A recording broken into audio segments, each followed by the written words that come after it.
Waalaikumsalam warahmatullahi wabarakatuh. Bagaimana kabarnya Bu Anissa, sehat? Alhamdulillah sehat Bu Eva. Terima kasih ya sudah dapat meluangkan waktunya untuk pembelajaran kita hari ini dan pembicaraan kita hari ini. Hari Senin nanti kan Bu Anissa mau melakukan supervisi akademik. Kita akan melaksanakan supervisi akademik. Kegiatan yang kita lakukan sekarang adalah praobservasi, di mana ada 3 kegiatan.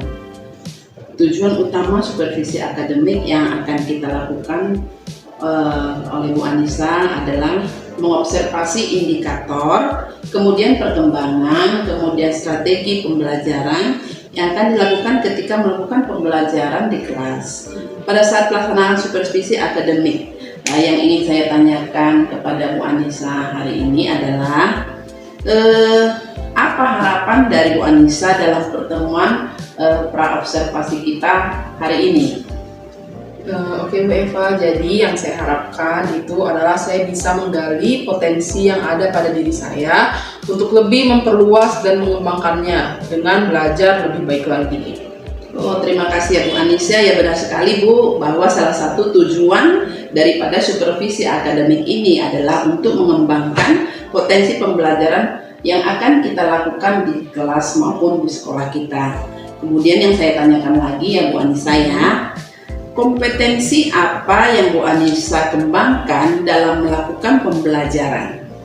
Jadi ada beberapa kompetensi. Jadi kompetensi yang mau saya kembangkan itu yang pertama berusaha mengenal karakteristik anak. Yang kedua mengembangkan potensi anak. Yang ketiga mengembangkan dan lebih kreatif dalam melaksanakan kegiatan pembelajaran yang lebih menarik lagi.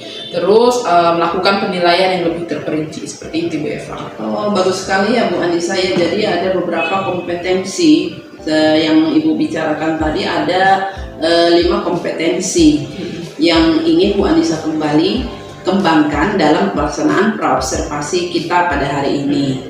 Nah, untuk mengembangkan kelima kompetensi tersebut, apa persiapan Bu Anissa dalam melaksanakan pembelajaran yang akan dilakukan nanti?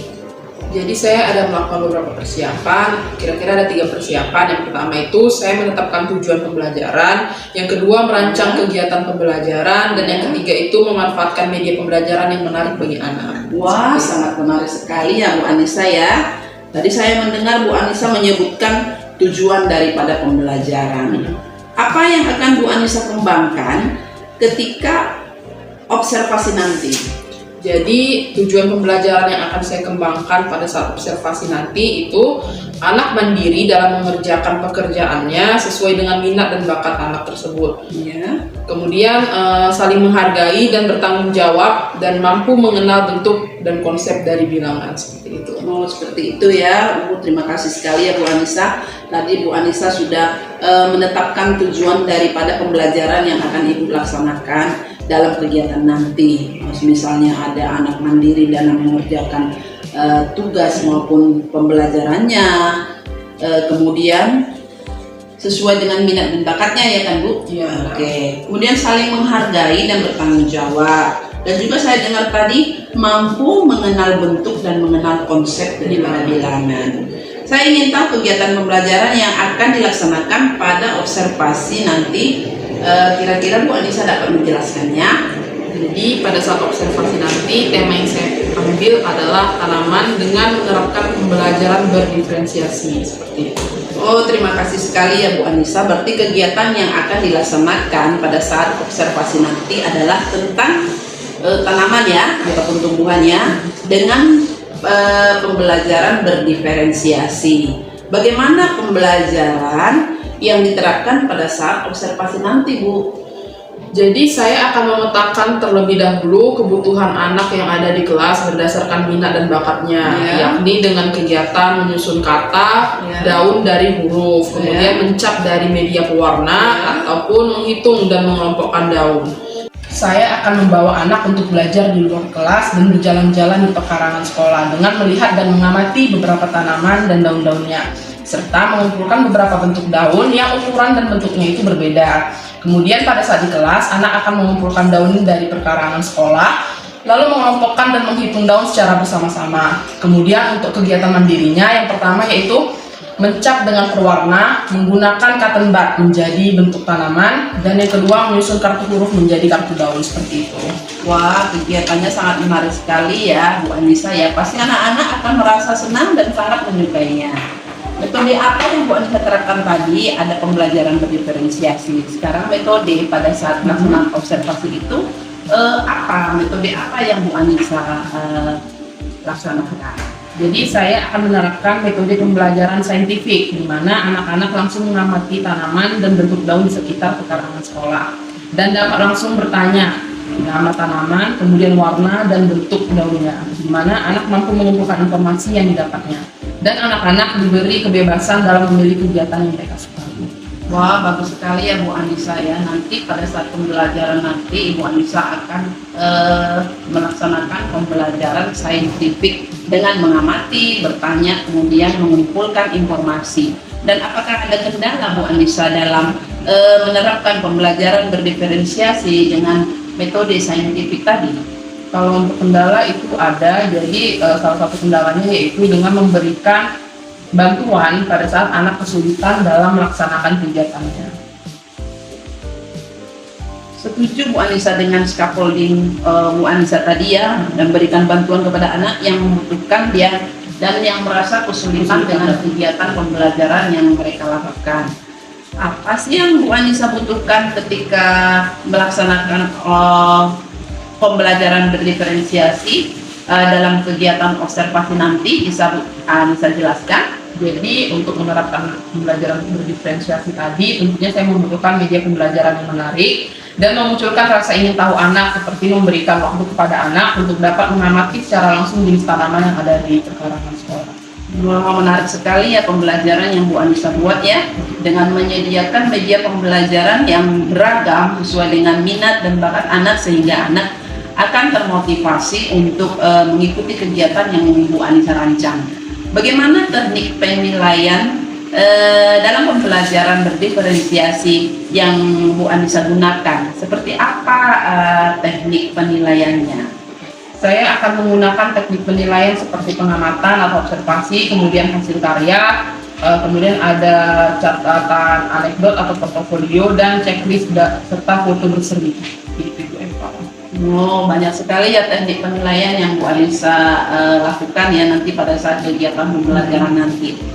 Bagus sekali teknik penilaiannya. Ibu sudah menerapkan penilaian secara menyeluruh, secara keseluruhan dalam proses pembelajaran kegiatan observasi nanti. Lalu dukungan apa yang Bu Anissa butuhkan agar pembelajaran berdiferensiasi dapat dengan lancar dilaksanakan tanpa adanya hambatan-hambatan yang ada? Dukungan yang saya butuhkan adalah mungkin motivasi dan support dari kepala sekolah dan juga rekan sejawat dalam pelaksanaan kegiatan observasi nanti. Wah, betul sekali Bu Anissa, memang kita harus mendapatkan dukungan dan motivasi daripada kepala sekolah maupun rekan-rekan sejawat kita.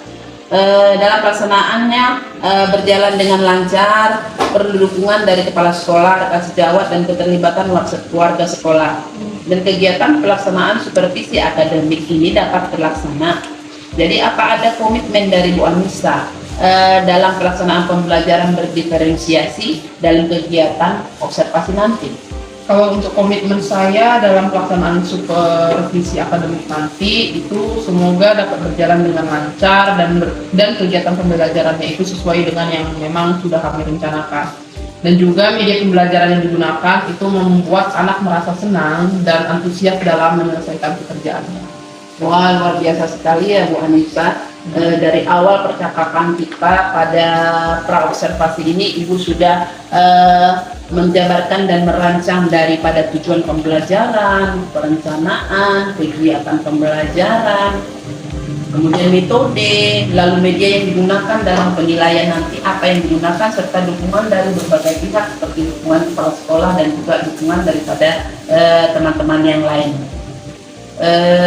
Dan dipersiapkan oleh Bu Anissa dengan bagus sekali. Mudah-mudahan kegiatan observasi ini nanti dapat berjalan dengan lancar, dan nanti setelah kegiatan observasi kita ada perbincangan lagi ya Bu. Ya.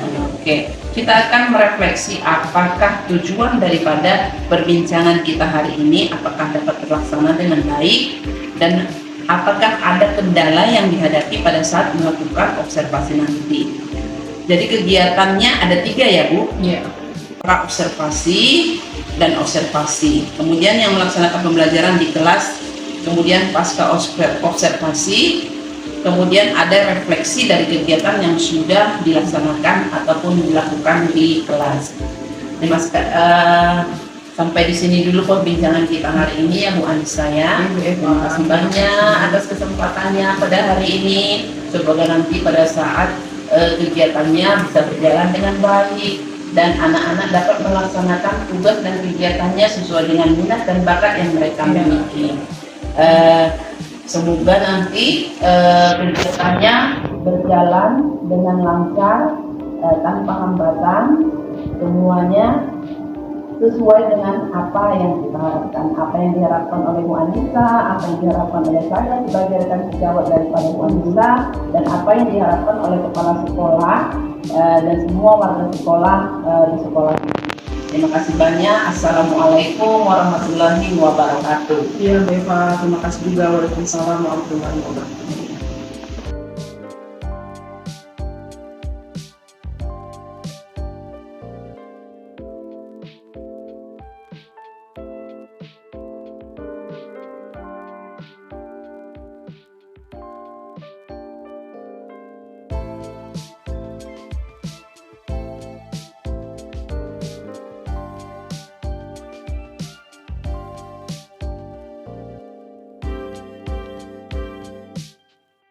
Assalamualaikum Bu Anissa. Waalaikumsalam Bu Eva. Bagaimana proses pembelajaran yang sudah Ibu laksanakan pada hari Minggu hari ini? Menurut Bu Anissa, bagaimana pembelajarannya? Alhamdulillah semuanya sudah terlaksana dengan baik. Hanya ada beberapa yang saya rasa masih kurang. Ada yang masih kurang ya Bu. Bu Anissa masih ingat nggak mengenai tujuan pembelajaran pada waktu pra-observasi? Yang kita lakukan kan ada beberapa yang sudah ditetapkan. Masih ingat nggak Bu Anissa? Jadi tujuan pembelajaran pada saat observasi itu ada yang pertama itu anak mendidik dalam mengerjakan pekerjaannya, betul. Yang kedua itu saling menghargai dan bertanggung jawab. Yang ketiga mampu mengidentifikasi dan mengenal bentuk dan saling berkolaborasi. Bagus sekali ya tujuan pembelajarannya Bu Anissa ya. Dari tujuan pembelajaran itu, apakah ada kendala yang Bu Anissa rasakan? Boleh saya tahu, kalau dari tujuan pembelajaran tadi, pada saat mengumpul bentuk-bentuk daun yang sama, anak-anak saling berebut dan sempat terjadi kegaduhan. Karena saling berebut dan bertanya tidak bergantian. Mungkin itu saja sih kekurangan yang saya rasakan, sehingga kegiatannya tidak berjalan dengan kondusif. Berarti orang itu saling berebut ya pada saat orang itu mengumpulkan daun. Jadi keadaannya jadi tidak kondusif, itu kekurangannya ya Bu ya. Jadi untuk memperbaiki kekurangan tersebut, apa upaya yang Bu Anissa lakukan? Bisa saya tahu apa yang dilakukan ke depannya seperti itu. Jadi sebagai seorang guru, saya pastinya akan mengingatkan kembali kesepakatan kelas yang sudah disepakati bersama supaya dijalankan bersama-sama dengan anak-anak, yaitu tertib dan saling bergantian pada saat bicara ataupun bertanya. Oh iya, bagus sekali ya Bu Anissa. Saya setuju sekali dengan Bu Anissa bahwa kita memang sebagai guru kita harus mengingatkan